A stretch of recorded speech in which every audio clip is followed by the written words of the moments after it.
So yeah, this is the quick recap for Stevie J and Joseline Go Hollywood.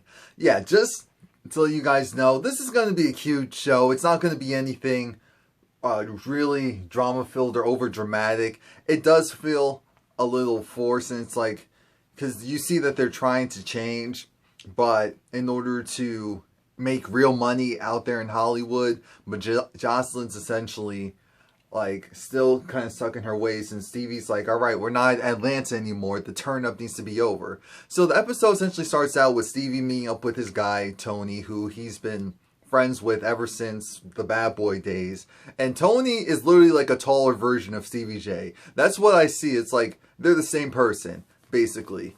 And so Stevie J's talking about, him in the bad boy days and him where he was in Atlanta and what he's been doing and how he's been through rehab and how the Hitmakers are getting back. He's going to be working with Puffy. Everything's going to be great.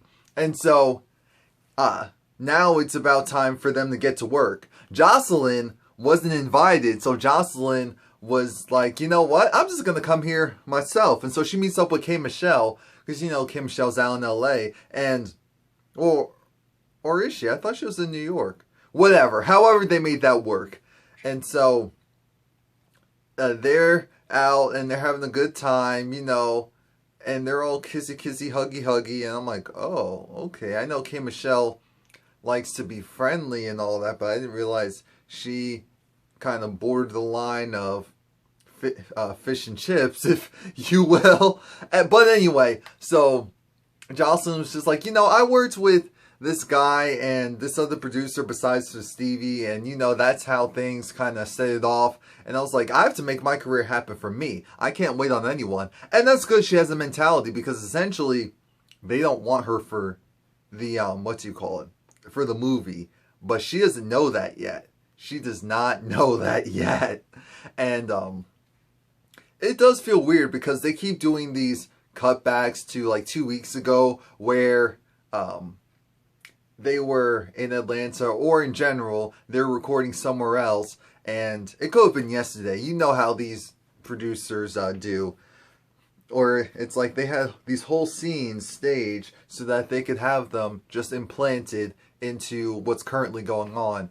And I'm like, okay, maybe those are scenes that not much happened, and so that's why instead of devoting a whole episode to it, it's just being done in flashback form. But anyway, Joseline goes and to an acting coach, like a really great acting coach where a lot of legendary people have used. And I respect that. I'm like, yes, okay, Joseline has that personality that needs to be in front of the screen. And I could actually see her as an actress. I could take her more seriously as an actress over, I'm not going to put any names out there, but just in general. So I like the fact that she's taking it seriously, and she actually went to an acting coach and she's like, I want to be better than where I am right now. That's the mindset we all should have. And so, she's enacting the scene with this guy and they're getting really comfortable, and she was like, oh, I need to go home and take a shower, because he was kissing the ball on her because that's what the scene called for. So we actually see Puffy. Puffy makes his Puffy, Diddy, whatever. He makes his way back onto VH1 screens, MTV Viacom, and it was cool. It was cool because it's like, this is genuine. This is a genuine moment, and it's great because Stevie J, as you know, he's been taking care of himself. He looks great. Puffy looks great. Everyone looks refreshed and ready to work, and that's what matters. And it's like, and Puffy actually, this is where Puffy gives Stevie J his, the 20-year anniversary of Bad Boy, and so he gives him the jacket. And it was really nice and really cool to see. It's like everyone's embracing Stevie again. They just wanted him to get his life together. So now that his life's together, they're embracing him with open arms. But we get to Stevie J hosting his friend Tony, hosting this like pool party slash pseudo audition where everyone's an actress and everyone's an actor in LA. And so yeah, Stevie should have known that Joseline is around the corner. It's like, wait a minute, time is money, what's going on here? And so while he's talking to this really cute girl. I'm trying to think what she reminds me of. And the girl actually tries to introduce herself, and Joseline's just like, mm-hmm. Yeah, look at that ass over there. And Joseline wasn't feeling it like we know she normally doesn't. And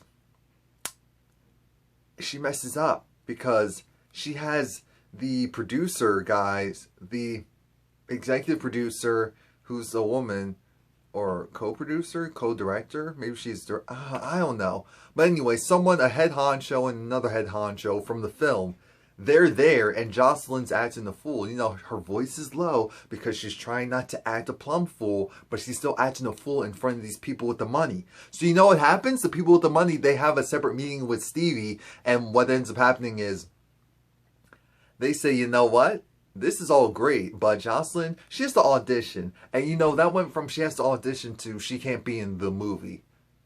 And it was like, unless she has a really small part. And it's like, damn. They were like, we're not trying to do a Thelma and Louise type of thing. Oh. And so that's what Stevie has to deal with. So that was pretty much it.